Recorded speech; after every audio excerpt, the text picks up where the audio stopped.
Good morning. We got a new look. See, I moved my really cute, cool-looking acoustic treatments from that wall to that wall, and now we're shooting on my new Sony A7 III. A7, is it an A7 Mark III?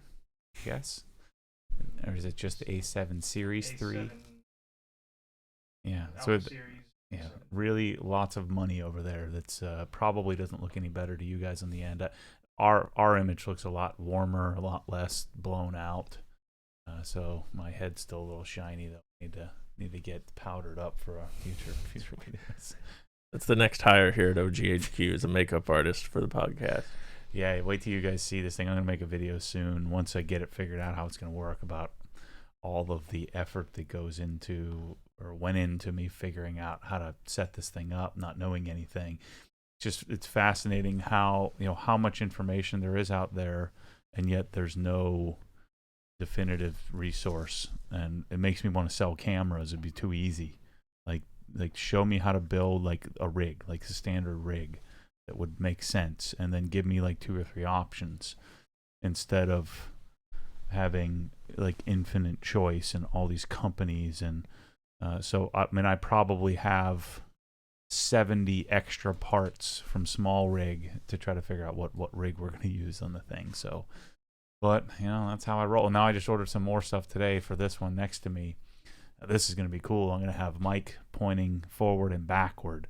I was trying to get it set up where I could just flip the mic around, because when you're vlogging and you're holding it in front of your face, you need a mic pointing at you. But then most of my vlogs, I'm pointing it at something else, and so you can't freaking hear me.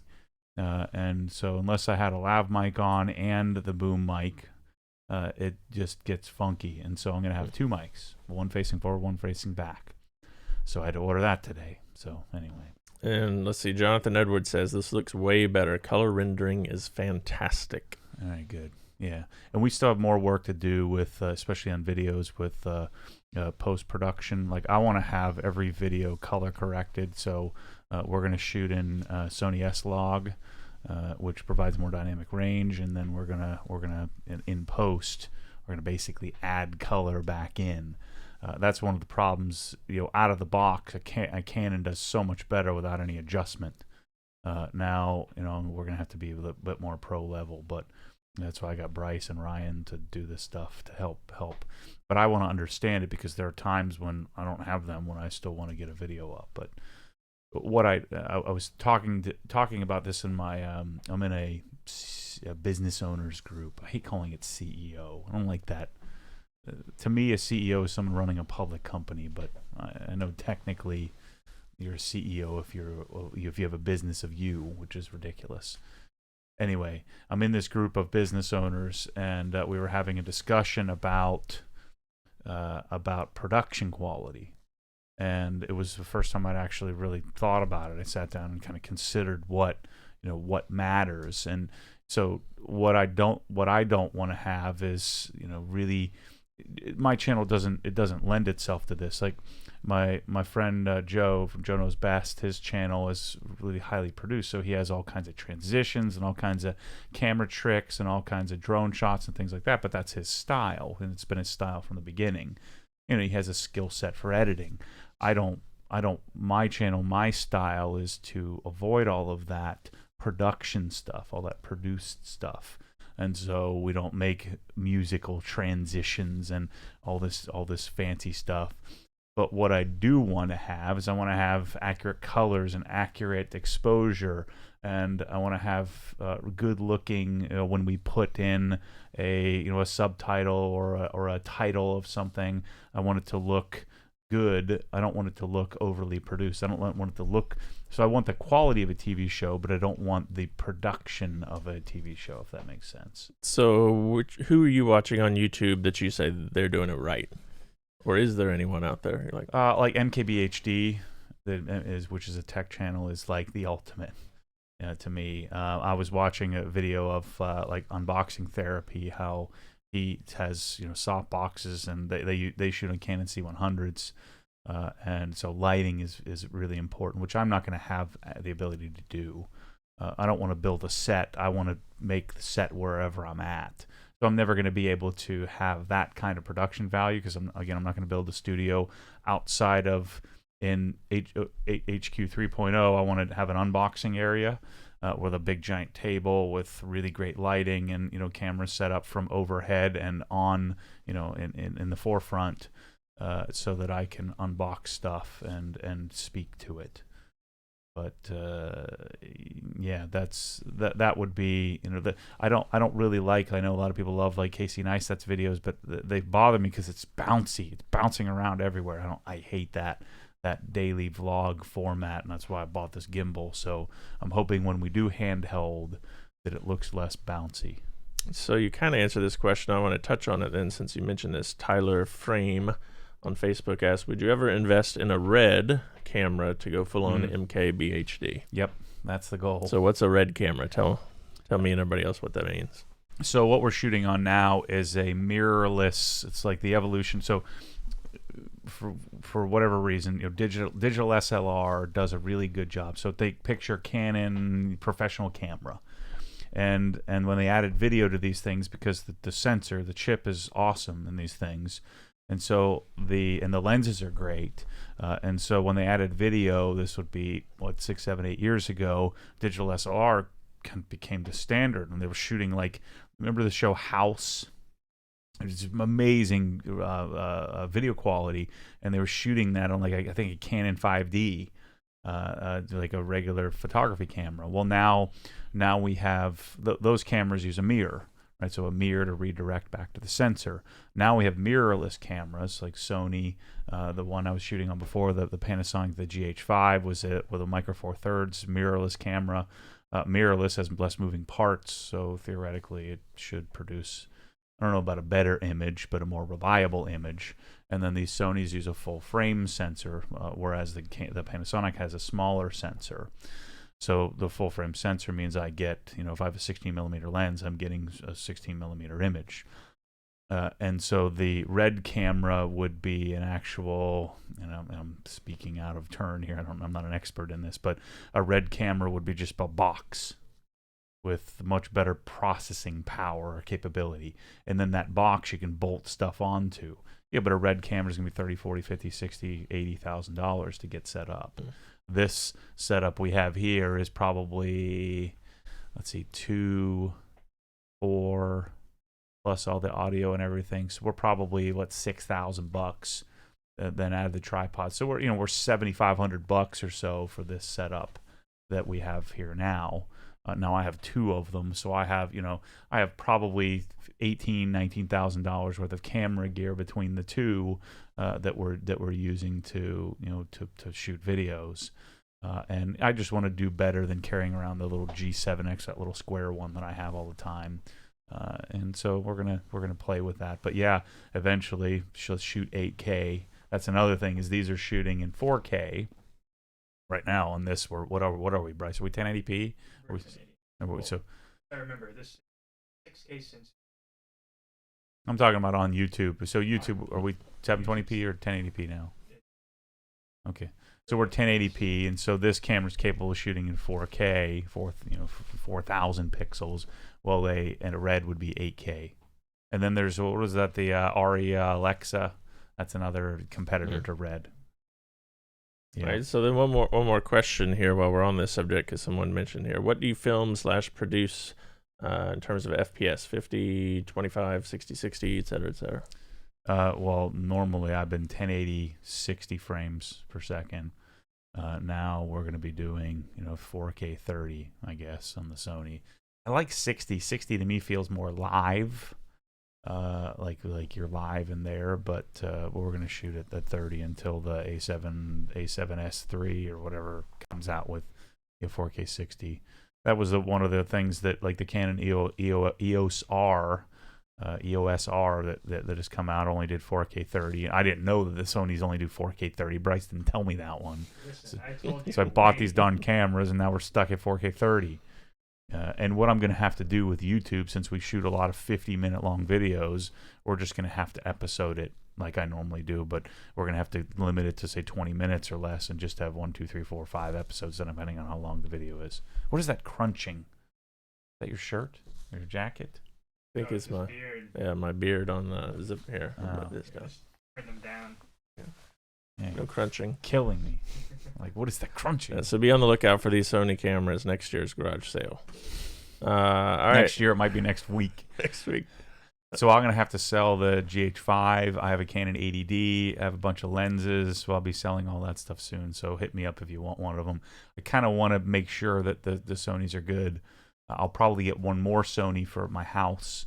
I hate a lot of times I'll be like, oh, I want to shoot a video, and I hate driving the mile over here to get the camera. So I may get another tripod and another camera. Not the full setup, but maybe a partial setup at some point. All right, so between last week and this week, we had some videos. You finished up the LZ Porsche series. Mm-hmm. Then the first one after our podcast was the 1M exhaust. So talk about that. How do you like it? Well, I haven't driven the 1M much. I only drove it once when putting the exhaust on because I want to do the injectors. They're going to pull it apart and start the injectors here today. But it's good. I mean, there's a little bit of drone, but I mean that's to be expected with any exhaust. But yeah, it's way better. No more farty, like raspy. It sounds much deeper, so it's good. The valves are connected, which I didn't really care about, but now the valves are connected with the little push button thing that was already in the car. So exhaust is done now. Today I'm gonna start. For this weekend, I'm gonna start I'm gonna do the injectors, oil cooler, intake, charge pipe, new blow off valve. So all that'll be done here, and then the car. Other than I have to go get an alignment done. I'm putting a sway bar, the monoball, the replacement solid monoball mounts on the lower control arms, and then when I do the alignment, I'll do rear toe arms, and then the car's set up. I do a couple little interior things, put a radar detector in it, and then it's good. I don't know if I'm going to do a stereo or not in Brembos. I haven't decided on that yet, but I guess I better get moving so I can enjoy it for a little while. It's been sitting here because I want to do the injectors. But I can't just do the injectors. I have to do them, and then I have to have it coded in. And so I don't have the tool to do that. So I'm going to have Alex from Alpine MSS. Yeah, MSS do the coding for me for that.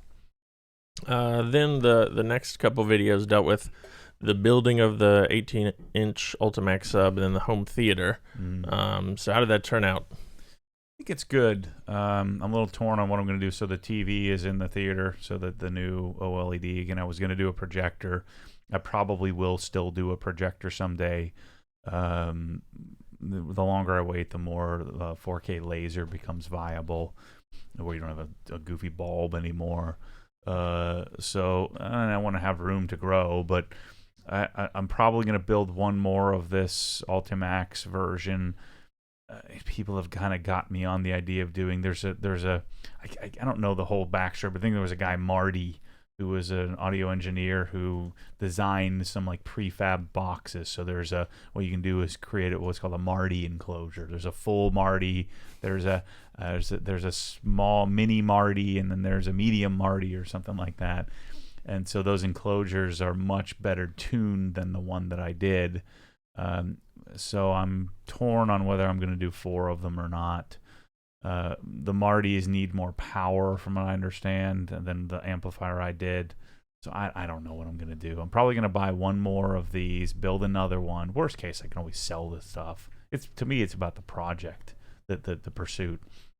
Which this feels very foreign to me because I'm not a DIY kind of guy, and like I don't build furniture. I don't, I'm a bit of a brand whore. I like Apple, and I like these mics or Shure mics. I like yellow. I mean, I don't know. I like things that have a brand behind them. I probably shouldn't, but I do. And so I feel a little odd, and then I'm not buying like a Velodyne subwoofers or something like that. But for some reason, subwoofers just lend themselves to this DIY type thing. So it's been a fun little project to mess with. And so I'm going to do at least one more. So I'm going to do 2 of them, see how that sounds, and then maybe do 2 more. And I don't know. this guy that I met, I found him online. Jeff from AccuCal is in where is he? I think he's in North Carolina. No, he's in Missouri, I think. He's going to come down and actually physically tune my system. He's not a big fan of subwoofers in the rear, and so he's got me second guessing my plan, which was to do one in each corner. So I don't know. Well, this question is related also from Facebook here from Jeff McKenzie. Have you tried the new sub in the home theater yet? And if so, how is it? No, I haven't. I haven't yet. It's been here in HQ. It sounds great. I mean, but I again, I don't know what frequency response I'm getting. See, I don't know that I care. You know, I know everybody thinks that I'm like on this next level of obsessed with things, but I get lazy on stuff just like the next guy. And if it sounds decent enough, like this is another conversation I was having with Jeff. He hates Marantz, and Marantz has been Marantz back in my day, in the early 2000s, wasn't even on the radar. It was Yamaha, Denon. Everybody believed Denon sounded better, but Yamaha was easier to use. And then you had Onkyo and Integra. So those three were the top Japanese brands. I've always stuck with, especially now today with HDCP content protection, HDMI switching. It's constantly changing. The Japanese just do a much better job with that than some like a Lexicon or a Anthem or some other higher end, American made or Canadian or German or French made, preamplifier. I've always preferred to stick with the Japanese stuff. They tend to work. And so I bought Marantz because the guy that I was buying my Revel Performance from, that I decided I wanted the speakers, he was a big Marantz guy. He was a big Marantz dealer. And so I bought the Marantz, and then talking with Jeff, there are issues with phase switching, and the amplifier is just really hard to tune. Just the purity, how it sounds. I've always thought Marantz sounded a little off. I've always preferred Yamaha. So I do need a 4K switching preamplifier in this new room that I built, like the little room off. So we have the family room. I have the room that was like we didn't know what to do with, that now I've converted to like the secondary TV room, and then I have the home theater. And so I have all my old gear, my Integra receiver, my B&K amplifier, my monitor audio gold reference in 5.1 setup in that room, with now the 4K G6 OLED, the LG that was in the home theater is now in there. And so now I'm having issues because the Integra is too old. It doesn't switch 4K. And so I'm having issues getting everything set up. So I'm probably going to move the Marantz to there and then get the Yamaha, was it the CXA 5200? And then I'm going to have Jeff come down and tune the system, and we'll probably tune it with 2 subs and see how it goes. The problem is that many people have made me aware is the JTR sub that I have in there is just brilliant. It's just so darn big. But if tuned properly, it might make sense to just keep the darn sub that I have in there and leave it alone. I don't know. I don't know what to do. Because the sub that I have in there is clearly superior. The amplifier is superior. The box, the design, the way it's set up is superior to my homemade deal. So, I don't know. It's fun to play with. You know me, I'll screw it up and punt. Try something else. Start over again. Yep, let's try something else. All right, so let's switch over to... You also had a video where you were washing the M3, all the pterodactyl crap that had gotten on there. And you talked about some issues that it was having. One person wants to know, is there a wash video of the 1M coming up? Curious to see water behavior of the CSL and XO4. Yep, yeah, I'll be washing that soon. I just washed it the other day, and I didn't have the camera there, so I was gonna shoot the 1M, but then I shot the M3 video. And I crapped on the N54 a little bit, the motor that's in the 1M, that I don't like very much, in comparison to the S65. It's so funny, like guys that own M3s don't give a crap about guys that own 335s. But guys that own 335s care so much about what M3 guys think, they just don't know it. And then they make justifications on why the 335 is better. because you can make 850 with stock internals. Yeah, but then the freaking car doesn't work. Like, you really can't drive straight in the thing, and the thing's always broken, and you're driving around with a 20-gallon tank of E85 in your trunk all the time, and you have a laptop that's jank wired to your OBD2 port that you're tripping over every time you get in the car. And of course, inevitably, there are like 6 door panels that are just laying on the back seat because you're too lazy to fix it. And that's the typical N54 guy. It's just this is how it goes when you have a car that's now older, that's now very accessible. If you've seen it with every car, an S2000, the part of the reason why a 240SX is so popular is 'cause it's so cheap. Cheap, and you can make reliable horsepower with it with bolting on cheap crap. The problem is that the reliable part is always questionable. To make it reliable takes a whole lot of work. And so what my argument is that the motor that's in the M3, there's this bullcrap internet lore that the rod bearings are some mythical thing that explodes, and it just doesn't. I've probably met 3,000 M3 owners, and I've never met a single person that had a blown engine. Not one time. Never has it happened. Have I ever met someone? Now, has it happened? Sure. There's 3 or 5 cars that have blown up. It's less than 1%. And, a lot of that there are extenuating factors that we don't know why it blew up. Is there an issue with tightness of tolerance of rod bearings? Yes. Is it something you need to address at some point? Yes. Does it mean that the motor's going to blow up? No. Now, the N54, on the other hand, doesn't blow up, but everything on it breaks. So every part and piece around it is garbage. So I don't like that. I don't like to have to deal with all of that. So I'm going to take my M3 when it has 100,000 miles and change the rod bearings. And the N54, I feel like every 15,000 miles I'm going to need to pull the head cover off and pull the car apart and put new coils and plugs and all this crap on it. I'm just laughing at how, I like both of them, right? But I own both of them, so I can say whatever the heck I want. And it's just funny to me how triggered people get. I'm not triggered about the S65 and rod bearings. I'm just talking about realistic things here. And an argument could be made that is it really that hard to pull the coils, plugs, and injectors? But the problem with this, this 1M, the engine in the thing, it's annoying. I don't want to go limp all the time.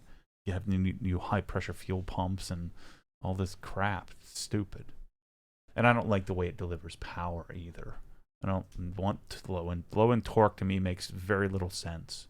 You can't use it. So you're rolling onto the throttle, and then it takes forever for the thing to move. I would rather have instant snap throttle response, even though there's a lot less horsepower. But again, that's just pure opinion. That's pure preference. I prefer linear horsepower over low end, torque. It just feels fake to me. Turboed cars feel fake. And the 1M is great. It's so cool. It's so much fun to drive. But if you give me the choice, long term, any given day, I might grab the keys to the 1M over the M3. But longer term, the M3 just is my car. That's good. That's a good segue actually into this question from Instagram. Hey Matt, what are your opinions on the M3 as a 30 to 35,000 mile a year car? Obviously, you don't put that many miles on your car, so. Yeah, I mean, it's going to be very costly to do that on either M3, either the new M3 or the old M3. Brakes are much more expensive. The maintenance on them is going to be expensive. Changing the oil is more expensive. So putting that many miles on it. I mean, another case could be made that, hey, just use it. I mean, my second S2000, I mean, I made a decision. I was driving, about 30,000, 40,000 miles a year. And I'm like, if I'm going to do that, I want to be in a car that I enjoy being in. Now, an S2000 is a little different story because that thing's gosh darn bulletproof. You change the oil and that's it, and it's cheap. It literally didn't have to do anything to that car. I don't even think I changed the spark plugs on the thing. The thing's just just ran forever. I sold it to a dude for like $12,000 or something like that. I bought it for 28, put 135,000 miles on it. An M3, I think you're gonna have a much harder go at it. Yes, then you are gonna have a $3,000 rod bearing change. You are gonna have to deal with the valve actuators later on, likely, if you want to do preventative maintenance, and it's just a more costly endeavor. But so you just go into it knowing that, hey, I'm gonna drive the car that I want to drive, and know that it's gonna get beat up and rock chipped up and all that stuff. But then you'll get your use out of it. And the beauty of it is, okay, so let's say you buy an M3 for 50 grand, and you drive it for 4 years, and you put 150,000 miles on it, and you sell it for 12. Was it worth the 38,000 bucks during those 4 years when you were in it all that time? I think to some people the answer would be yes. Now, if you're making 38 grand, no. But if you're making 110, then sure. I mean, as long as you're okay with doing that. I've never been okay with that outside of my S2000. I didn't want to beat the car that much. So, that's my thought on that. All right. Can you rank the M3s, E30 to F80, from your least favorite to most favorite? Curious to what your thoughts are on the E36 and E46 M3 specifically. I would probably choose the E30 as my least favorite. It's just too old for me. I know that holds place in people's lives, but maybe I'm not old enough. Maybe if I was 10 years older, it would feel a little different to me. So that would be last. Second to last would probably be the E36, just because it's underpowered and, again, old. And then I'd probably choose the F80. I'm going from worst to best, or least favorite. F80 is great, looks great, fit and finish, great power delivery as long as you close your ears and eyes, and don't steer.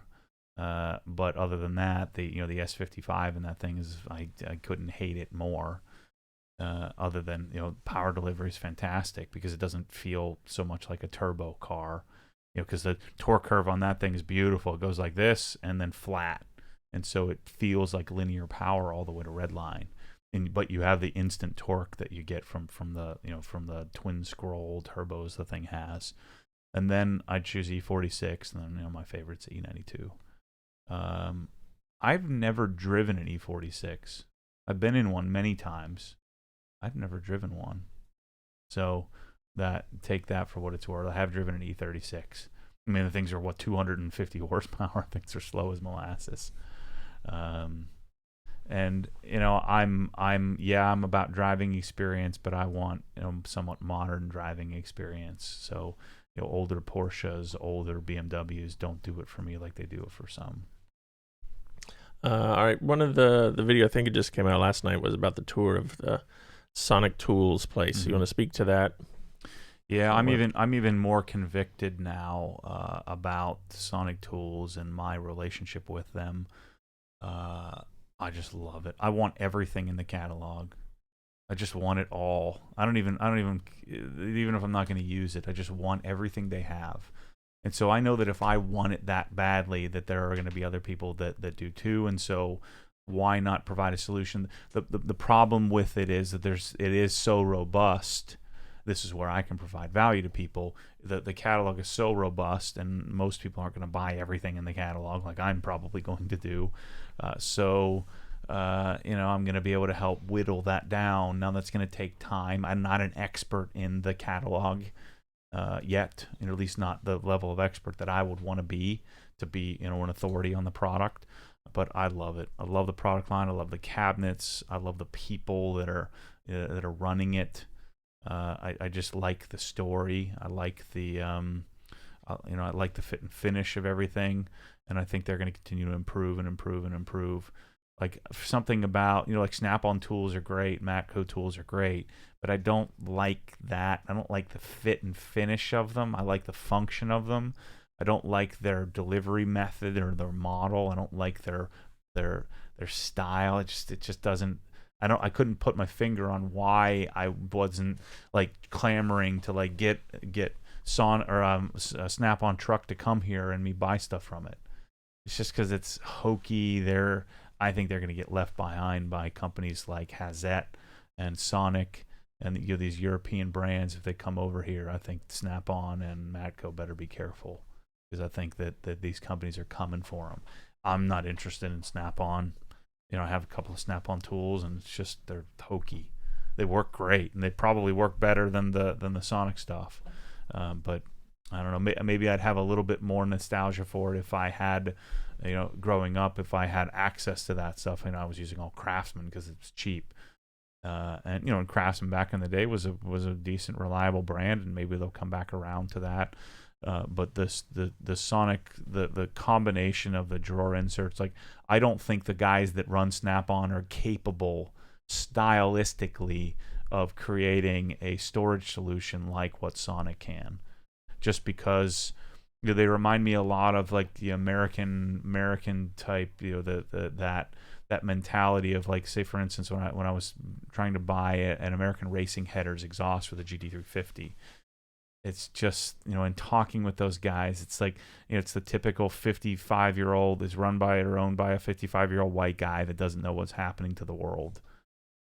And that's I'm a almost 40-year-old white guy, so I know exactly what that 55-year-old white guy is thinking about. But I feel like I have a little bit better understanding of where the world is headed. And so the Sonic stuff, I think, is going to be huge. I'm going to help make it huge because it's fantastic. And that was the MSS Plus stuff that you were... Well, there's MSS, which is the cabinets we have, and then there's MSS Plus. That's the cabinet line. And then there's the tools are all the same. And then they make inserts that fit specifically into the different type of drawers. There's small, medium, large, and XD. And so they have some stuff that I don't like. Was that their S8 toolbox I didn't like, their S10, S11 I believe toolbox I didn't like. I like the S9, the S12, which are the rolling toolboxes, and the MSS Plus is good. I'm going to be honest, the MSS Plus wasn't as good as I thought it was going to be, but I'd overbuilt it in my mind. But it is a good happy medium, much better fit and finish than Lista. Much more functional than Moduline. Moduline is really pretty, and it's a nice complement to the MSS. But I was adamant when I was there that the MSS line, the base line, is going to become, if I have anything to do with it, is going to become their bread and butter. And if we can make different colors and get some of the logos off of it, I think the MSS line is going to be massive. They've gone away from it because they didn't have a retail element like I'm now adding for them. And so I'm adamant that they bring that back, and get it here. And get it here in a big way. And then right now, if somebody was looking to order, we're still 6-ish weeks out, kind of planning in advance. Yeah, and we have one guy, I feel so bad. I mean, he ordered it on Black Friday, and we still don't have it. What happened was the second that they added me on was when they decided to go full MSS Plus, and they sent everything back. They didn't tell me this. And so we sold a bunch of, that's $80,000 worth of cabinets, and then there's none here. And they've been able to fill them as it comes in. But, the darn Europeans take the whole frickin', the whole winter off. And so it's taken forever to get things satisfied and fulfilled. But yeah, we're getting there. But right now it's about 6 weeks. Eventually it's going to be instant, unless we order something really obscure. So I would say in the next 3 months we'll be at instant. It's shipped immediately. And that's cabinets. What about tools? Tools are pretty widely available. Yeah. So they have a pretty decent stock of that, unless you order something really odd. Got a couple of folks asking about a bottle update. Want to speak to that? We're working. I can speak for that. Yeah. What's our broker status? It's amazing what you have to do to get a bunch of plastic bottles in the country from another country. So we're in the process of working with a customs broker in order to accept that, basically, and they handle all that. And then did you respond to Press All? Yes. Okay, good. I gave them that information that they So need. they're clamoring. They didn't tell us that we needed a broker. How the heck should I know? They're like, oh, we need your broker. I'm like, I don't have a broker. Every other company handles that for me. And so it'll be good for us to have one in the future so we can control that. So they've, I guess they send it to the broker, and the broker forwards it directly to us, and so they decide what tariffs we need to pay. Shipping. So I bought about 2,000 bottles.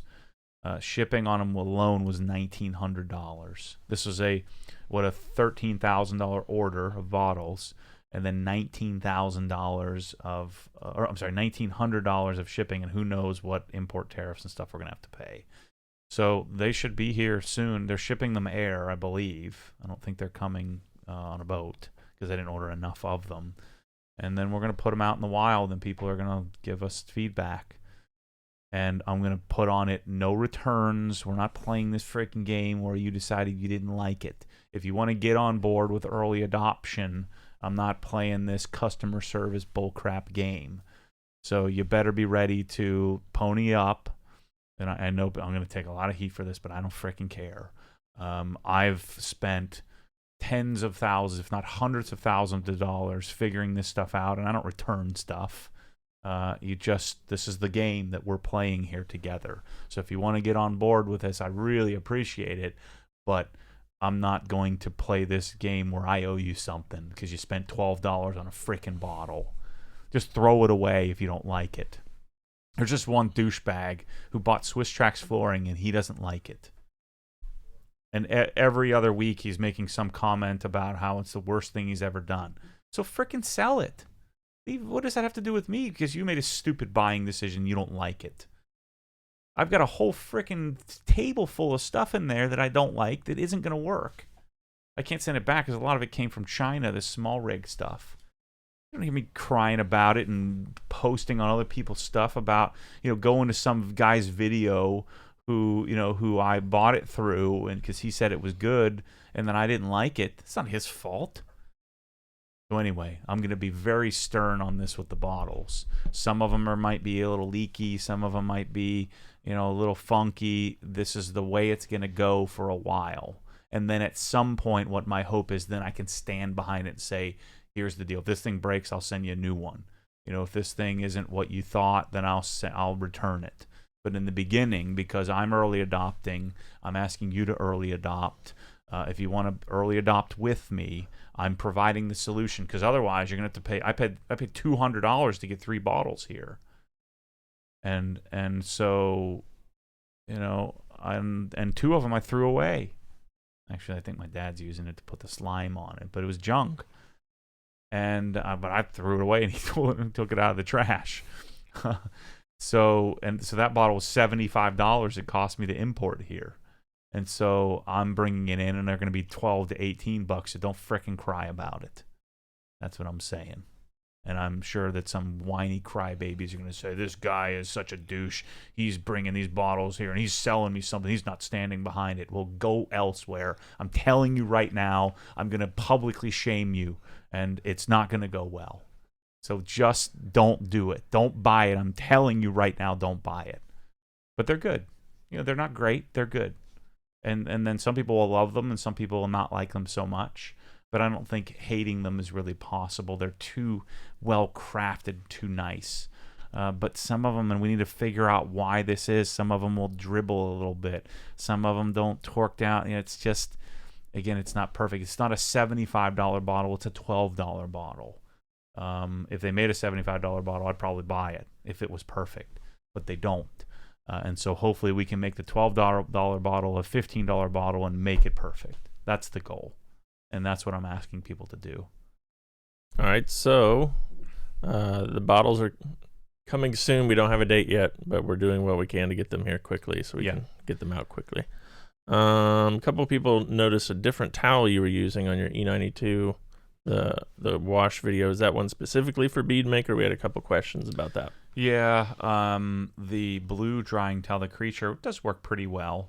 But this towel works a lot better. I'll use 4 to 6 of my the blue drying towels, 4 to 6 of them every time I do the drying aid type bead maker application.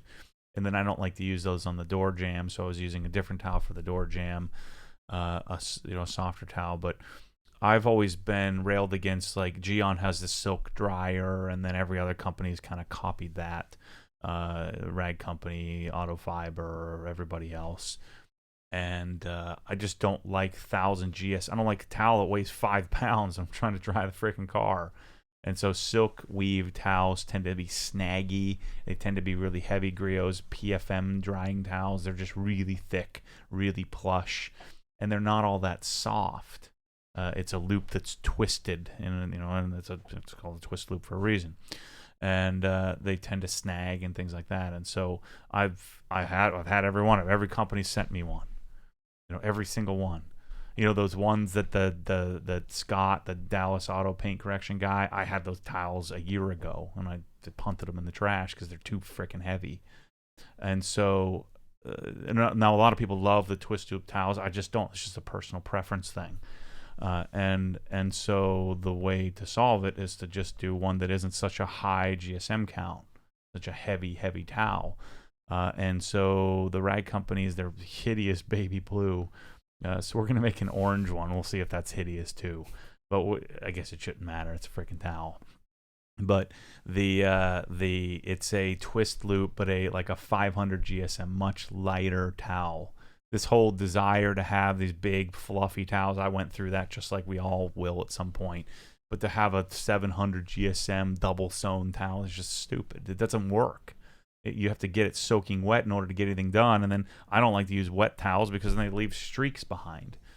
So I want to use a dry towel, a dryish towel. And so these towels do well, and they're pretty soft. Not nearly as soft as the Creature, the blue drying towel that I use now.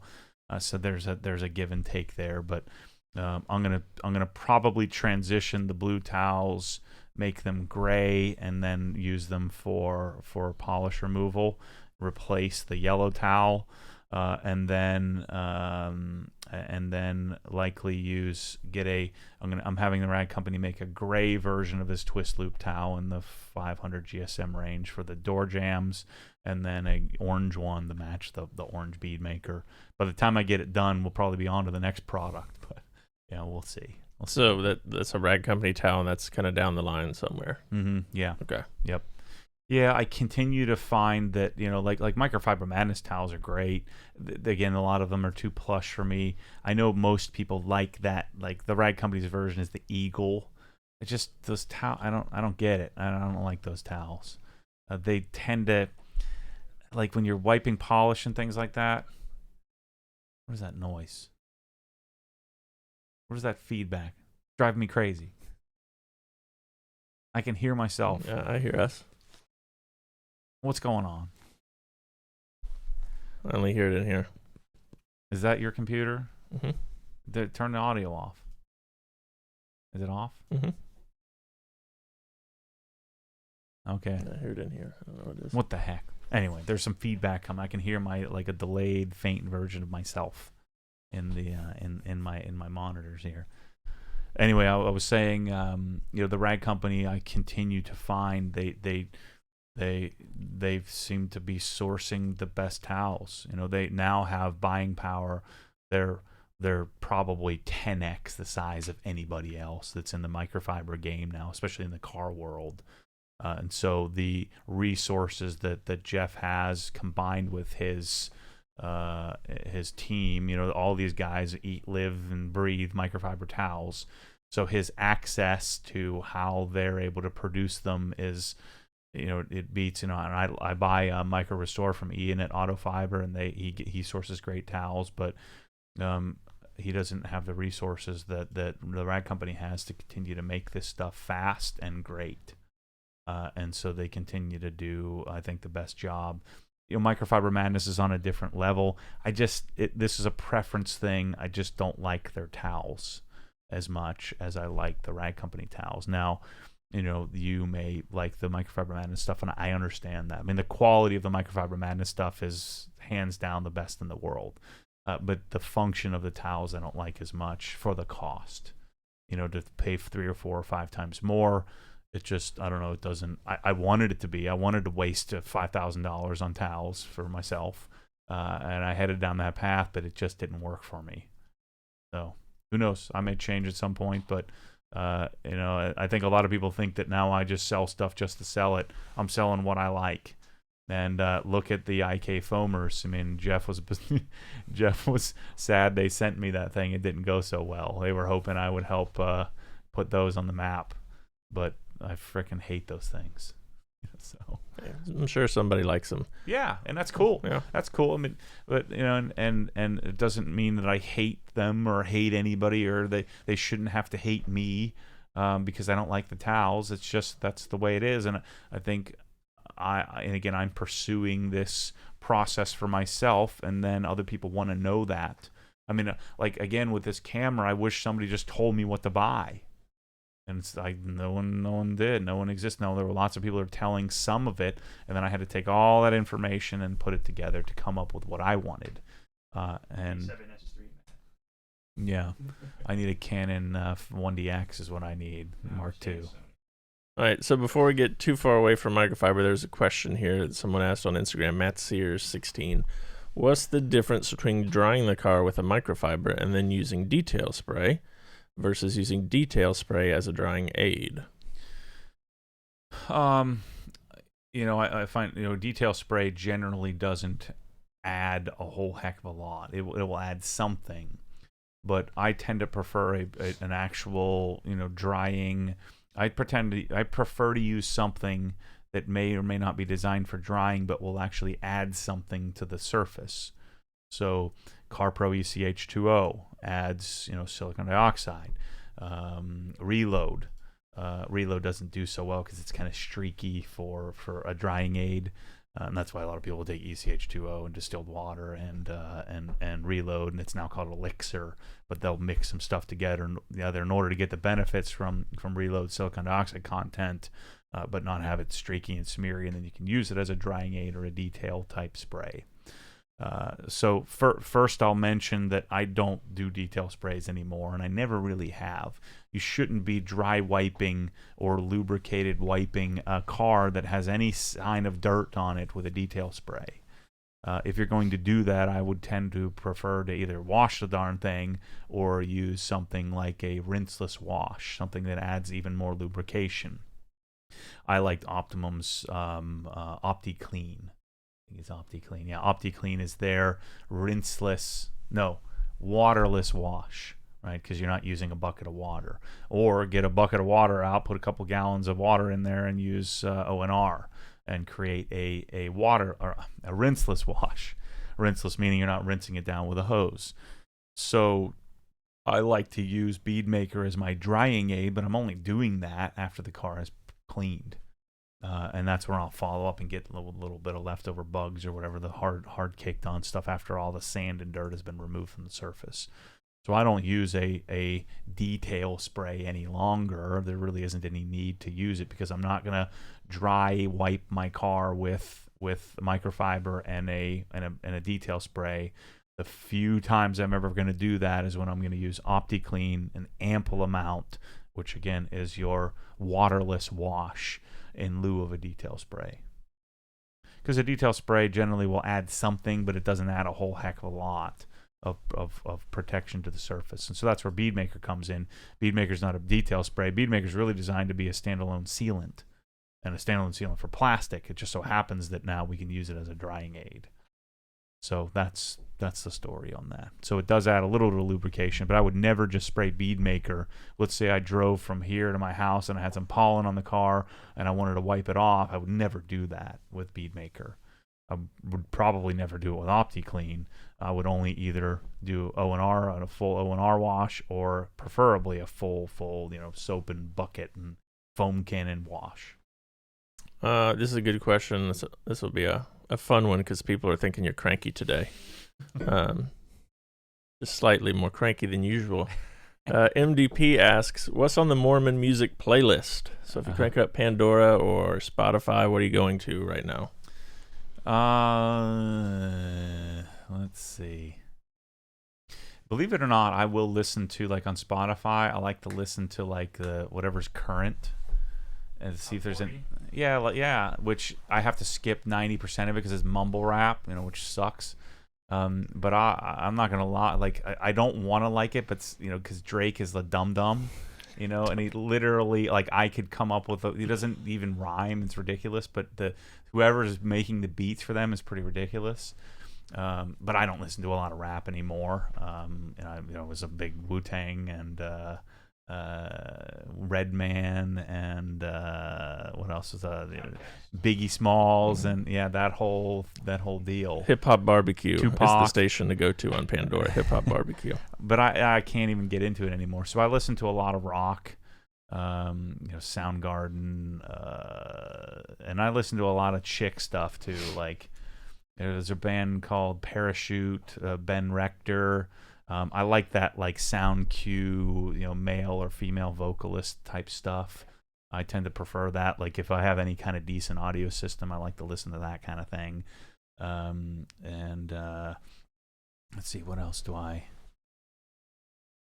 But yeah, I like the other day I put on the Jizza, I went back to my roots, and I'm like, this is cool. And I knew every word, but like, and it's like, I don't know, kind of over that. I don't listen to punk either. So my evolutionary thing as a kid, I was Megadeth, Metallica type. First it was Def Leppard, that morphed into Guns N' Roses, that morphed into Metallica, right? And then Megadeth, and then I discovered rap. No, I'm sorry. Then I discovered punk. So I was Minor Threat, Green Day. So Green Day before Green Day became big, and then of course we resented the fact that Green Day became big. It was Offspring, Green Day, but before Dookie. So then anybody, and then you had to abandon them because now everybody was. My sister had the same CD I had. That was ridiculous. But so I was Op Ivy, NoFX. Stuff you probably don't even know. No. This is punk, punk days. So that's when I was 13 to 15 when I started skateboarding. And then when punk started to become more and more popular, then of course skateboarders, we had to find something else. And that's when I think the first rap CD I bought was Junior Mafia, which was Lil Kim and Notorious B.I.G. and that whole side crew. And then that led to Wu-Tang, which I had every Wu-Tang CD ever. Did you have the posters in your room? Oh, yeah. In college, they called my freshman year, they called me Wu because I was just goofy white kid who had Wu-Tang's big posters all over my dorm room. And then the kid across the hall loved Tupac, and then he introduced me to, because I was an East Coast rap guy. And then West Coast, he eventually became my roommate, and they called him Pac and me with little Jewish kid, and then little English Irish whitey Matt, and then eventually I started that's when I got the job in home theater, and rap doesn't, and so I got into 2-channel audio, and that's when I started chasing, different, listening to like Norah Jones and Diana Krall and like legitimate music, and then I hated and railed against like Pink Floyd, and so Pink Floyd would be something I'd listen to, Led Zeppelin, which I hated as a kid because there were the skateboard kids and the Deadheads in my community, and so I hated any of that crap. I've never listened to that, and so now I'll listen to pretty much anything outside of mumble rap. A lot of southern rap I don't like either. Modern rap is goofy to me because they're dum-dums. They don't, like at least like Kendrick Lamar is actually intelligent and has, puts rhymes together. And like, even like the guys from like Wu-Tang were probably dum-dums, but they had, genius in them. The RZA is a musical genius. And so I struggle with that in, modern rap, so I don't listen to a lot of it, but again, I'm kind of all over the place, which there's probably a lot of stuff that I listen to I probably wouldn't care to admit. So there you go, MDP. You got your answer. But Hip Hop Barbecue, Pandora. Trust me, that's the one to go to. Yeah, I'm over that. 90. No, it's the best. I'd choose them. I don't like variety. I like to choose my own adventure. I don't want somebody dictating what I'm going to listen to. All right, here we'll go to this question. Because I know you've done this to pretty much every vehicle and appliance you've ever owned. What is the best method / process to blend shadowing after debadging a vehicle? You shouldn't have. I don't know. I've never had that before. Well, Yeah. I have clear Yeah, that I mean, you probably, I don't know, you're screwed. Maybe sand it. I've never had that because I'm always dealing with cars that are lower mileage. So yeah, I think you'd have to sand or just deal with it. I don't know that there's any much you could do. Yeah, I don't know. What do you think about Optimum Spray Wax plus Bead Maker as topper/maintenance wash drying aid for a protection system for a fair weather vehicle? Nah, I don't think spray wax is stout enough. I would want an actual wax first. Either a coating or a sealant or a wax that you'd actually hand apply. The spray stuff doesn't tend to work as well, in my opinion, in my experience. So I would prefer to put something on the car, like actual apply it, that hopefully would add some longevity to it, and then do your bead maker application or whatever topper you want to use. How soon can you seal plastic trim after applying Solutions Finish? I'm assuming this would be Wolf's trim coat. Yeah, I mean, I did it pretty quickly. I tried it both ways. It didn't work as well when I'd put it on immediately, but I did it. I usually wait like a few hours, 8 hours or something like that. So do the Solution Finish and then hit it the next day with your coating. I have that on my. It never works. What am I doing wrong? You got to clean it better. Like I do APC, wipe it down, put it on, and then let it wait like 2 minutes and wipe it off. It goes by. What are you're talking about putting Wolf's on there? No. Solutions Finish. Oh, well, Solution Finish is just a restorer of some sort. I think it would last more than like a week. No, not really. If you look out there, you can look at my It's not designed to coat. It's designed to just restore. So if you have really blotchy, really white, really faded plastic, then it will add, I guess it adds some richness back to it. But then you still have to coat it in order to keep it, or put pearl or some sort of dressing on it. It doesn't last very long by itself. In case you couldn't hear that was Bryce who was asking about the fenders on his truck and the trim there. Yeah, next step is to figure out how to get 3 mics on this darn OBS thing that we're doing, the live stream thing. This is a question you may know the answer to, you may remember. Was it the Eagle 500 that Billy at Presidential was using? I'm guessing those Adam LZ videos. I don't know what he's using. I think it might have been an auto fiber towel. Those are the kind of towels that I hate.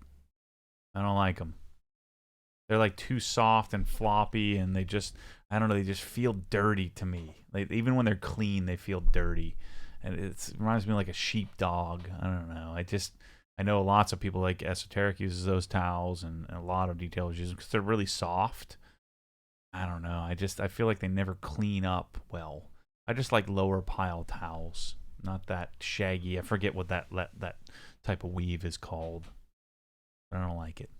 All right, here's one. You may have experience with this, I'm not sure. How do you feel washing a vehicle with warm/hot water, especially in the northern U.S. where we have winter for 8 to 9 months? Any significant difference in the end results? No, I think it's good. I mean, certainly can't hurt. Most decent pressure washers are rated to 150, 140, 150 degrees, which is hot. 140 degrees, it hurts your hands. So, 180 degrees is gonna really be warm. I don't think it really adds much. Certainly would make foaming a little bit easier. Your water is more soluble. Chemicals are more soluble in water when they're warm. So, it would make sense to me that it certainly wouldn't hurt, if not help a little bit. A little more costly because you're using the water heater, but you're using the water from your heater. But if you're only using 25, 30 gallons of water to wash a car anyway, then I don't think it's that big of a deal. We have a couple new things in the store. I want to touch on those here. One being the Comet packages are up. Mm-hmm. We don't have the Comets in yet, but you want to talk about those packages that are there? Yeah. There were 2 versions that make sense. I mean, we can make it whatever you want, but there's 2 versions, and then each version has 2 variants. Right, so I want to keep it as simple as possible here. But of course, people will have infinite choice. They can build their own thing. But so the first choice is portable. If you can use it portably. And then choice 1 would be to both portable choices use the hose reel that comes with it. And so choice 1 is the high end or the advanced option, which includes Mosmatic and all the best parts and pieces. And then choice 2 would be to include the MTM non-swiveling gun. Both use the hose that comes with it. You have the option to pull the hose off of it as well. So if I was like a mobile detailer, I'd pull that darn big heavy hose reel off the thing. I'd get like a 50-foot Cobra Jet hose, and then adjust for that. And then the second, so the portable option is where we include a 90-degree elbow. Gosh, I never thought I'd get so many darn suggestions on a 90-degree elbow. See, people search online and they find some place that has an elbow, but that doesn't help me. I need to buy like 100 of them, not 100,000 of them, like 100 of them. And it doesn't help me if it's in like France a lot of times, because to buy one item, like about 100 of them once every 6 months, it's just doesn't really work. And so that's the hard part. And a lot of people will be like, well, just don't sell it. Well, people want this solution, so I got to provide a solution to them. Otherwise, it's too hard and too complicated, and then they don't know they're getting the right thing. And so I've got a solution that works with the elbow to turn it so that you don't have to put it on some sort of milk crate or buy some external stand or something like that. And then the second option is to wall mount it, and you have advanced. The advanced is like the whole deal, where you're using my hose, the Cox hose reel, a Cobra Jet hose, a jumper hose, Mosmatic wand holder, the Mosmatic setup, all of that. And then the second option is to just keep it basic, keep it less costly, and do MTM gun, and you do like the original MTM foam cannon. Don't do like the wand holder and all that stuff. Just stay more basic. Use the hose that comes with it. And that's a significant several $100 difference. But either way, all the crap, this junk of some random, Chinese whatever gun, wand, all these other options that you have on Amazon and things like that, just don't do it. It's a waste. You're going to be fighting it forever, and you just have junk, and it doesn't cost that much more to do it right. Freaking MTM SG28 is $25. Why would you buy some knockoff for $18? It's $7. You're already in it. It's $800. What's another freaking $5? So don't buy this junk. Don't support that junk. Those companies copied MTM anyway. So why are we supporting these Chinese companies that are just stealing? Max Shine and all this stuff. If I see another Max Shine video on YouTube, I'm going to break my freaking computer. Idiots. Why would you support that? You're literally supporting like theft. It's crazy. Just because you're cheap and you got to get yours. Don't get yours. Support the companies that make it. Gosh. Yeah, I am fired up today, aren't I? Yeah, we need a Snickers. Have you tried ammo froth? We discussed that last week, Chris. What temperature water is safe to run through the Krenzla? I think that's 140, right? Yep. I think it's 145, I believe. Are there any hose replacement options for the Karcher K5? No, there's only a hose add-on. You have to extend the hose because it's a funky fitting that I can't source. I found some companies in Europe, but I can't get it. So unless you want to pay $80 for an adapter, I think the best way to do it is just to extend the hose. Either do a 25 or 50-foot extension. So we will have that option here this week. Now that Bryce is done with the Comet, he's going to have to finish the Karcher stuff. As a beginner detailer, would you recommend spending money on a good pressure washer or other detailing equipment such as brushes, towels, soaps, etc. first? So if you had to choose... A pressure washer comes last, like dead last. Because you can wash a car with a hose just fine. Get a Gilmore Foam Master and just slop some foam on there. And, get yourself a couple of buckets. That's what you need. And so I would build my arsenal of gear of, all the stuff you need to clean your wheels and stuff like that.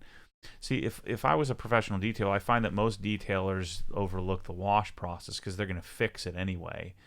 But, I think if you really want to put on a proper, I don't want to call it show, but put your best foot forward, the first thing you do and when you touch it, and a lot of times your customer base, they're going to see more of that than they'll see you correcting the paint. I think you really want to invest in a quality wash process, and then it'll make your user experience so much better. So I would focus a lot on getting a really, if you're mobile, getting a good system to transport all of that stuff. I don't know how I would do it, but I would obsess over it, that's for sure. And I'd figure out a way to make my wash process as good as a DIY is going to do in his garage. I find that most detailers, even really high-end detailers, have really janky wash processes and gear. And I get why, but I would replace it often, and I would stay on top of it and charge for it.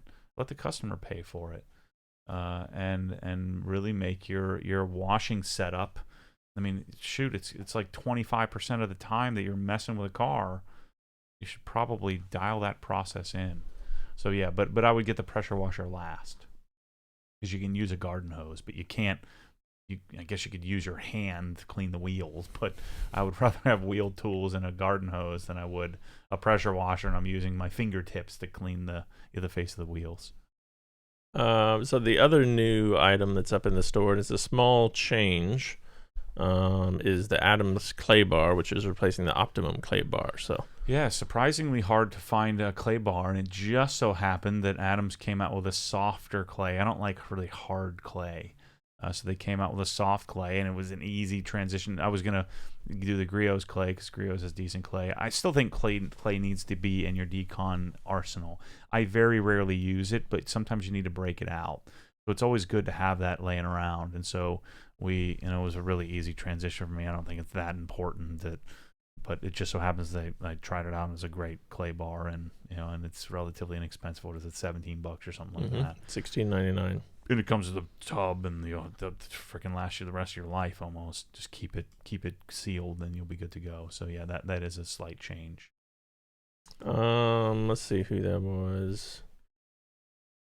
Smoking Tire Podcast. Jonathan asked when you going on Smoking Tire Podcast. I think it's the 24th, isn't it? The 26th of this month is when that's. Yeah, so I'm leaving for Rupes on Sunday for the advanced training class. I'll be back. I decided to do one course, so that's full, and then I'll be flying back Wednesday, I think, and then a few days in town, and then I'm flying out, I think, Sunday again to go to Los Angeles, and I'm going to Leno's, and then we're going to build a cart for the Krensler K1322, and so that's going to be fun. And be Chris and Jeremy and I are going to build a cart and share that process. And then I'm going to do the Smoking Tire, and then I'm going to head over to McGuire's for a couple of days, and we're going to work on projects. And I'm sure we'll talk about the stupid ceramic spray wax, whatever. Everybody's freaking, who cares about that junk? But I'm sure we'll talk about it. Yeah, I do want to record a podcast talking and addressing specifically new products and this desire to chase new products all the time.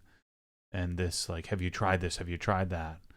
I don't have any interest in most new products because they haven't been vetted. I want version 4 of the new product. I don't want version 1. Beadmaker to me is a new product, but that's something that Dave Phillips has been working on for 5 years. Not something that they just dreamt up last week and then here you go. I want like iteration number 17. I don't want iteration number 1. Like Adams spray, ceramic, whatever bull crap. I don't even know why we need that. What do we need this stuff for? It doesn't work. It's stupid.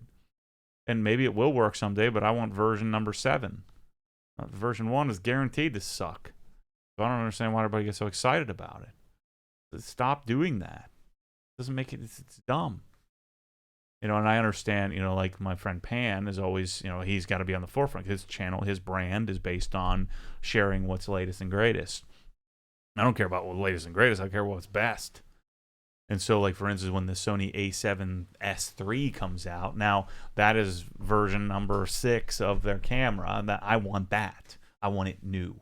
If they come up with a Shure SM7D, I probably want that because it's a new iteration. Very rarely does the first gen of a new product type come out and it's just wonderful. And that's the disadvantage that companies that are, developing and launching new products have. You're getting their first try, that are new companies. it's why like my decon soap is not mine. It's something that's been around forever, and they stopped making it, so I had to produce it.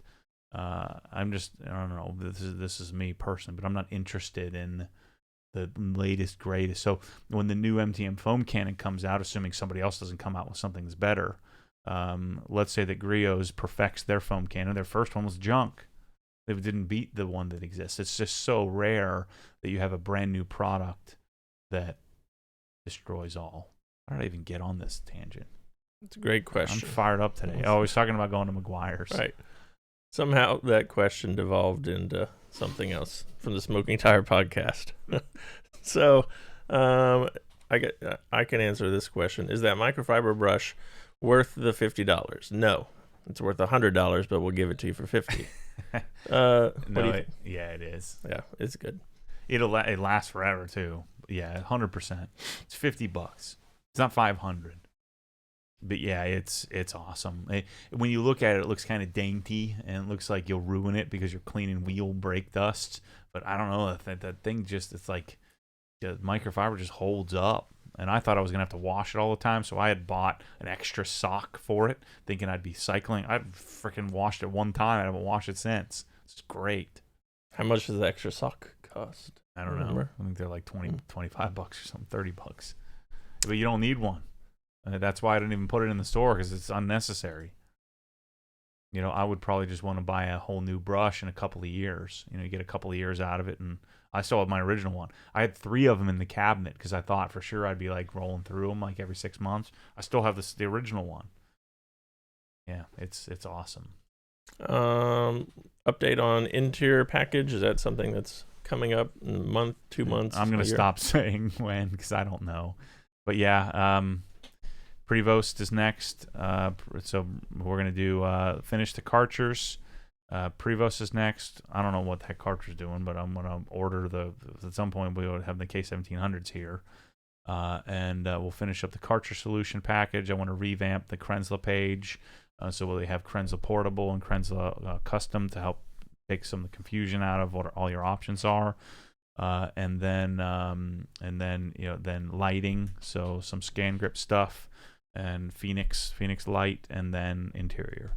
And so we ought to be able to ramp this up quicker here. Ryan starts on Tuesday to help with product creation and branding and illustration and stuff like that. So we're gonna be rolling. That's hence the reason for my new corner office. Yeah, you want to talk about what's going on in the corner over there? We had a fun little experience yesterday. Yeah, well, I bought a jet filtration system. It's crap, I can't remember his name, but there's a G-Technic rep. Crap, he's gonna hate me. But he's a big detailer out in California, and he suggested you need to check out this jet filtration stuff because you'd have these issues with polish dust all over the place. So they're trying to coat the car, and the polish dust is settling when they're trying to coat the darn thing. It's just a mess. And then here we have cardboard and microfiber dust all over the place. Probably not even healthy to be breathing all that microfiber dust. And so I wanted to get this jet filtration thing to clean up the air a little bit. And so I got it, and it's 115 pounds. Now we had to get it up in the air. And so I devised this chain system. The problem is no one wanted to be on top of the scaffolding. So Ted was Mr. Tough Guy. Yeah, I don't have a problem going up there. So he gets up there, and then he's freaking out. He's too scared to move. And then we have this, Bryce weighs less than the darn jet thing. So he's trying to lift it up. And then I'm on this 12-foot ladder about to topple over. But, so we got it up there. Luckily, Mike is coming today from California, and Michael's he's a darn monkey. He'll climb up there and mount the thing in 10 minutes. But yeah, that thing's pretty cool. We cycled it through. I mean, it should cut down on the dust, and so we'll run it 6-8 hours a day, something like that. Probably run it every night and just keep it cleaner in here, I think, because I hate all my thing over there is dust all over it. I don't like that. So it's going to help with that considerably. And then a lot of people yell about and kick and scream about, well, you have all that dirt under the flooring. Well, that helps with dust a lot because the freaking dirt's under the flooring. Plus, that plastic flooring has a static charge to it, especially since we have a dehumidification system here. So it holds everything underneath it. And then you just vacuum it up every once in a while. So yeah, that was pretty cool. I think it's going to be pretty cool. We had a product come in yesterday that people have been looking forward to, asking about. You posted a picture on Instagram a while back. Oh shoot, yeah, we got to get those up today. Yeah, they're not in the store yet, but those hose plugs, is that the proper name for it? Yeah, it's a little plug for the end of your Cox hose reel or any hose reel to, block the water from dribbling all over the place. I think they're gonna be $12. So not crazy expensive. It was funny. People were joking. It was gonna be $200. Yeah. So that we're gonna unleash those here. We'll probably do it today. Let's say tomorrow. Tomorrow. Yeah. So if you want one of those, it'll be $12. Get one tomorrow. Thing's awesome. It is pretty useful. Yeah.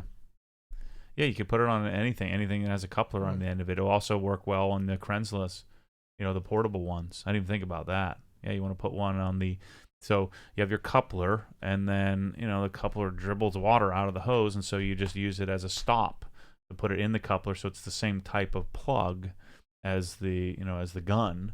So remove the gun and pop it in the end of the hose so that it doesn't dribble. I have a Prevost coupler. Be careful if you put it on an air hose. You might shoot someone's eye out popping that thing out. Yeah, not for air, for water. Water only. Yeah. This is a good question here with regard. It's more of kind of a business type of question. Matt, this is on Instagram, JLIDDL3.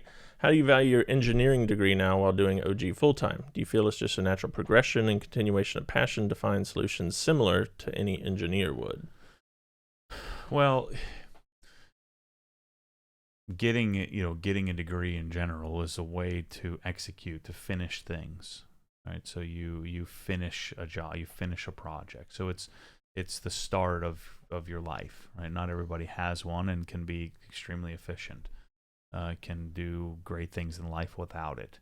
But the pursuit of that knowledge base, the pursuit of problem solving, for me, it was a way to grow up, leave home and start life, on my own. And I just took to it so well. It was just amazing. Like the second I left, it was like, this is where I need to be. And so choosing engineering was just the hardest thing I could think of, and I just felt suited for that. As time goes on, I realize I'm not so much a typical engineer. I thought I was. I'm the freaking complete opposite of it. As people have sort of brought to my attention about, engineers tend to be disheveled. They tend to have papers everywhere. You're more like an engineer than I am. And engineers tend to not execute on things until it's perfect, or I tend to just leap. But getting an engineering degree has opened up so many doors to me. I mean, none of this would have happened without it. Do I need an engineering degree to jerk around in the garage playing with stuff and make videos? No. But it's opened up. It's how I got the job at Merrill Lynch. It's how I got the job at Sound Advice selling our tweeter, Bryn Mawr stereo back in college. It's it immediately opened up doors that anybody who knew what an engineer was, what a real engineer is, or what having a degree in engineering meant, automatically assumed that I was smarter than them. No, they were usually wrong, but they assumed that I was going to be able to do stuff. And whether I was qualified to do it or not, there was always this, like at Merrill Lynch, I was 23 years old when I started interviewing, and I looked like a goof. They said I looked like Opie Taylor. I didn't even know who that was. I had to go look it up. And so, and eventually I figured out Opie Taylor was Ron Howard, and I used that against him and said, look, well, Ron Howard's a pretty successful dude, so I think you should give him a shot.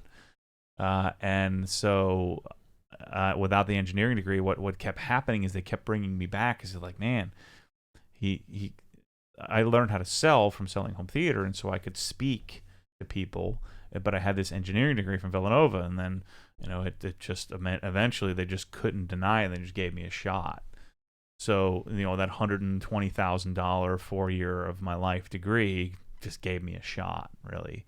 And so I think that, like, if you should, let's say Obsessed Garage is a $50 million company, and you're trying to get a job here, and you sit down in front of me, And now that's not going to be the sole decision, but if you show up and you have an engineering degree from Cornell, I mean, I'm going to look for ways to see, man, even if you're an idiot, even if you're annoying to me, it's going to make me at least second guess giving you a shot, because you got a degree in chemical engineering from Vanderbilt.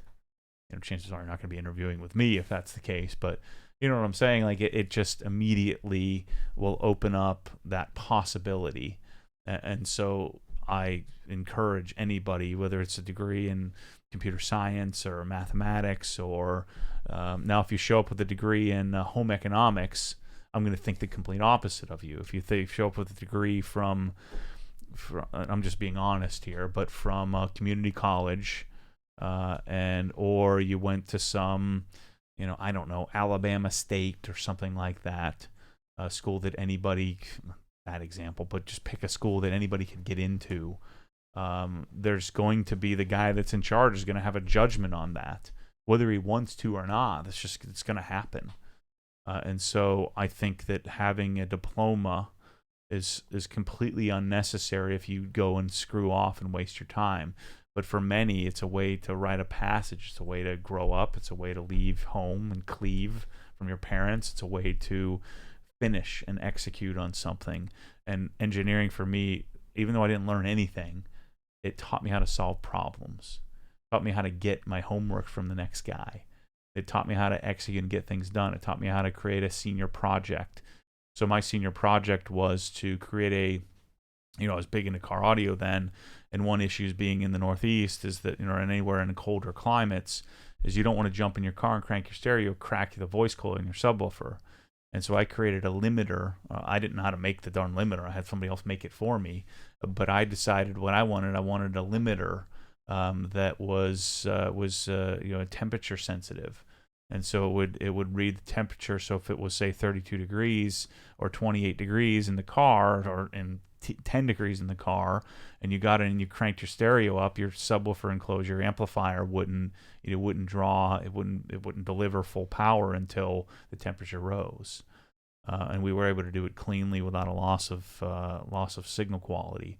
I didn't make any of that, but I had the idea. This is very similar to where I'm at today. I don't make anything, but I have the idea, and then I know how to execute. I know how to get people to do it for me, that do have that expertise. And so without an engineering degree, I mean, could I have done it? Certainly, but that process of educating and execution on it is why I'm here. No question.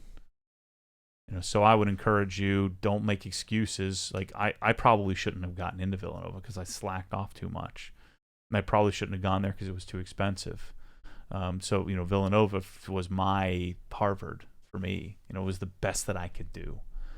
And so I say don't sacrifice. I say go for the best that you can be.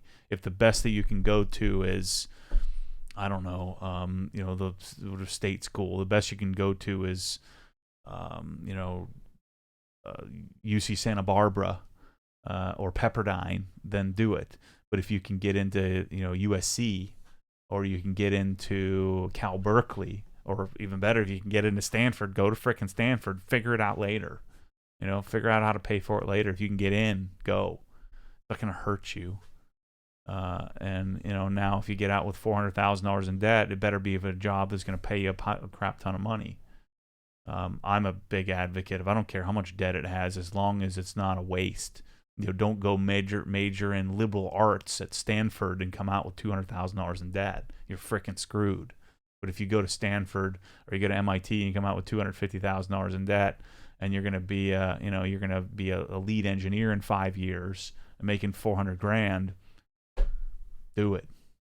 But hopefully you have some foresight to realize that that's the case. So, I'm gotten on a diatribe here, but I think that if you show up to any career, any place, and you have a diploma from a university that the guy knows of, you got a better shot. Even if you mumble and fumble, he's going to look at the glass half full rather than glass half empty. It's just the way it is. It's probably the way it should be. All right, one more question here because it's almost 12:30, and then a parting thought here from one of our watchers, viewers, listeners. So the question is, what kind of shoes are you wearing on a day-to-day basis? Oh man, I'm fired up about these new Fronings. These are awesome. So these are the Reebok CrossFit Nano, but the Froning version. They're great. I don't like working out in them so much, but I love wearing them. I think they look cool too. So that's the shoe that I've been wearing the most. I do need to get a hold of some Nike Metcon 3s. I have a bunch of 2s. I have a bunch of 2s. I have a bunch of Nike, Metcon 1s. I like them. I just never liked working out them because they're too squeaky and they weren't great to run in. Where the Reebok version, I've always had this huge like area in the toe, like this big fat extra space, but they were much better to run in. Lots of people that CrossFit have a really hard time. They have special shoes to run in. I just run in whatever I'm in. And so, yeah, these Fronings, and then I wear a lot of the Nike Retaliation TRs. But I do have a follower who is a Nike exec, and he got me hooked up with the I'm now in the Nike Tester program. I'm probably well suited for that because I tend to not hold back things when I don't like stuff. And so I'm going to hopefully be getting some basketball, running, and training type Nike apparel and gear that I'll be sure to share with you guys so in then the vlog. You test it out and give them feedback? Is that the... Mm-hmm. Yep. I think most of it you send back, whatever. So you try it because then they want it back to see how it's holding up. And then you provide feedback, and I think I'm going to be a pretty solid resource for that stuff. But I've been a huge Nike fan since I was a kid. Actually, I'm reading Shoe Dog, which David Plotz brought for me, and I'm on page like 90. I'm reading the book, which is what the heck is his name? Phil Knight. Yes, Nike thank you. guy? Yeah. So it's Phil Knight's biography. So I'm digging that right now. A couple people whining because this isn't centered on the wall, so just so you know. No, it is. It is. It's your camera angle. And then I thought this was a really an astute observation here from John Z944, and I thought you'd appreciate this. Matt, it's really, all caps, good to see your dad working with you on projects in HQ. From someone who recently lost their dad, enjoy the time together. Great to see your parents there sharing in your success. I just worry I'm working them a little too hard. They're incapable of not working like machines, which is a huge benefit. But the problem is I have to shut them down because they are nonstop. Which is why, like you get a box from us, it's a different level. Even though the box is brown and the tape is clear or brown, it's just regular tape. It's boxed differently. And it's so frustrating. Like when I got the Comets and they're boxed like a third grader, in a piece of crap box and freaking tape everywhere, and there's no symmetry to it. I didn't even have to give them that directive or ask for that. They just did it. It's what I would have wanted. So next up, we're gonna have OG craft tape. So those of you that have been stealth, that's what maybe we should do in the store is still provide a generic box. So that way your wife doesn't know. Like when I used to get a Griot's Garage box every other week, I used to get in so much trouble, because I'd be buying stuff all the time, and Michelle would of course see it and give me the eye roll or the sit down. You got to stop buying the stuff, and luckily this is all paying off. All those purchases of me buying and trying and punting stuff in the trash. Not calling and complaining and sending it back and all this bull crap that people tend to do. I don't really like this hose.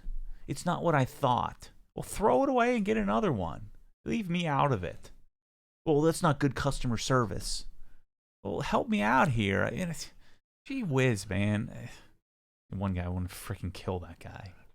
Well, it's getting all marked up. Well, you're dragging it on the ground. What the heck do you think is going to happen? Yeah. Go look at mine. Yeah. Of course it's going to get beat up. It's a freaking hose. God dang it. I thought it would be better. Well, that sounds like your problem, not mine. It's the best hose on the planet. It's the best we got. And I'm sure there are lots of people that buy stuff that I suggest that didn't like it as much as I did. Or maybe I built it up a little too much, or they built it up a little too much and they get it. But they don't call and blame me and cry about it. Just throw it away and get another one. You don't have to return it and all this bull crap. And that's what's so great about the broader OG audience in general of why we can make this work, because people don't, we very rarely get stuff returned and have to deal with issues of people when they ordered the wrong stuff. It's not my fault. I mean, I literally gave you all the answers and you ordered the wrong stuff. This is what I'm going to start doing. I'm going to stop answering after the third email. I mean, how many freaking questions you have when I give you the answer? Just stop. Man, I am fired up today. I don't know why. Yeah. I feel pretty good today. Oh, so next week, you're out of town Monday through Wednesday at the training. Yep, I'll be back for podcasts. So we're going to be back. All right. We're going to be back here on Thursday of next week. I'll bring a Snickers bar for you. I'm cheating because I'm like taking the training. I'm not even going to, I'm like going to do it instead of just, I'm going to be pushing people out of the way to go and polish stuff. Yeah, so no, I'm just joking. I won't do that. So anyway, yeah, that's what's going on. New camera, new setup, new trial, new error, lots of trial. I got to go clean up the table now because I finally figured out what the check this out. It was the vlogging camera. I'm going to be vlogging with this sucker. See. So we'll see how practical this is. Check it out. I can do this. And when I want to come and shoot myself, no, this only weighs like 40 pounds, so my biceps are going to be jacked. Triple click, back around to my face. Oh, that's cool. That's very cool. And so my secret little thing, little derivative that I've come up with, I was trying to figure out, nobody makes this, so this is something I should Kickstarter create. Nobody makes let me spin it back around. Nobody makes a microphone swivel. Like, it doesn't exist. So in the hot shoe, what I want to be able to do is take my microphone and turn it that way when I'm talking to you and you're talking to the camera. And then when I'm shooting myself, I want the microphone pointing at my face. And then when I turn the camera around, I want the microphone pointing in the direction. But then a lot of times I'll turn the camera around. I'm shooting, but I'm talking. So I want the camera pointed that way and the microphone pointed at me. And so this is why I had to buy 37 different parts and pieces trying to figure this out. And there really is no way to do it efficiently, especially with a gimbal. And so now what I'm doing is these little light Rode mics. I'm going to do one pointing in each direction. And I saw this dude on, I think it's DSLR Shooter as a YouTube channel. And he came up with, he had a double hot shoe. So I'm modifying a little bit with my cage. But I'll have double mics, and then there's a stereo to mono conversion cable that I'm using. So I'll still have one mic will be on channel 1, the other mic will be on channel 2, and so we'll be able to in post kind of grab whichever one we need. But yeah, this is going to be pretty sweet. I'm just going to have to build up my biceps because I'm going to be carrying this thing around in order to not have it bouncy, because I freaking hate that bouncy crap. I just hope it doesn't look weird. That's what I'm working on. We'll see. But this iteration here that you see, Bryce, how many iterations have we had? 9, 12? So I probably have $700 worth of these parts and pieces that I'm not going to use. I can't send it back because they came direct from China. So I'm going to have a whole box full of spare parts that we may need for whatever. This is going to be sick. And this is going to work even better when I have a Canon on here instead of the Sony junk. But we'll see. Hopefully we can make the Sony work. The Canon's going to weigh 80 pounds. All right. So anyway, thanks for listening. I'm on rare form today. By rare form, this is actually more normal form, isn't it? One day we decided that you should read all your YouTube comments before we do the podcast. You get yourself all worked up, but there wasn't. You were having fun this morning. You're in a good mood, and yeah. This is the way it goes. It is the shirt. It's a nice shirt. Yeah. Shirt. You have these both the that's the green version. Oh, yeah, it's the green version. I don't know why they decided to add a green hue to the next go around. I'm telling you, I'm building my own freaking t-shirt company because they're just idiots. Dumbest people on the planet work for t-shirt companies. They weren't engineers, that's for darn sure. Otherwise, we'd have a t-shirt company that actually works. And then somebody made a comment and said, well, you need to go to this bunker or whatever, and they're printing on Next Level. So immediately they don't know what they're doing. So there's nobody. I'm going to have to create this company. It's coming. That's our next endeavor. Obsessed t-shirts. Yeah, so just so I can make my own t-shirts, and then by proxy, in order to pay for the crazy equipment I'm going to end up buying, I'm going to have to make t-shirts for other people too. And then you'll have legit t-shirts too, instead of some janky crap. We have great t-shirts, but it takes us freaking 6 months to get one that we've already gotten before. So new t-shirts every month, Ryan, starting. That's the goal. A new t-shirt, new hat every month. At least, if not more. One of them is going to have the word janky on it somewhere. Anyway, thanks for watching, everybody. I'll keep rambling here today. So, yeah, thanks for watching, and we'll catch you on the next one.